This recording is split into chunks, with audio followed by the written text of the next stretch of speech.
রাসূল সাল্লাল্লাহু আলাইহি ওয়াসাল্লাম বলছেন কিয়ামতের আগে সিরিজ ভূমিকম্প হবে।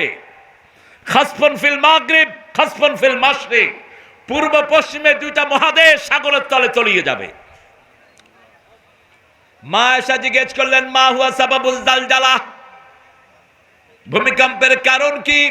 রাসূল সাল্লাল্লাহু আলাইহি ওয়াসাল্লাম বললেন, প্রথম কারণ হলো মদ, দ্বিতীয় কারণ হলো জিনা ব্যভিচার, তৃতীয় কারণ হলো বাদ্যযন্ত্র। ভাউলাগঞ্জে তিনটায় আছে না নাই?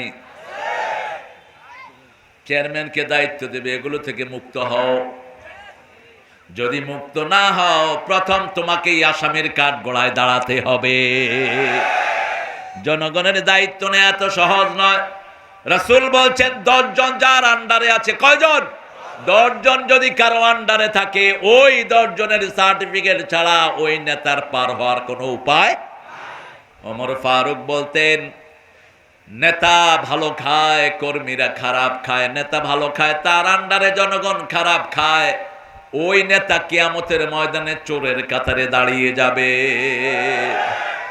নেতা খায় বিরিয়ানি, কোরমা, পোলাও। গণভবনে পোলাপান গিয়ে কি পাইছে? রোস্ট। বসুনিয়াও গেছিল, কি পাইছে? রোস্ট। কত খাওয়া, ভালো ভালো খাওয়া। পোলাপান খায় আর কয় মজা তো। আমি বললাম মজা তো হবেই, কারণ এটা জনগণের পয়সার টাকা, তো জনগণের রক্ত চুষা টাকা, মজা তো হবেই। মানুষ আছে যেখানে মজা আছে, মানুষ নাই যেখানে প্রাণ নাই সেখানে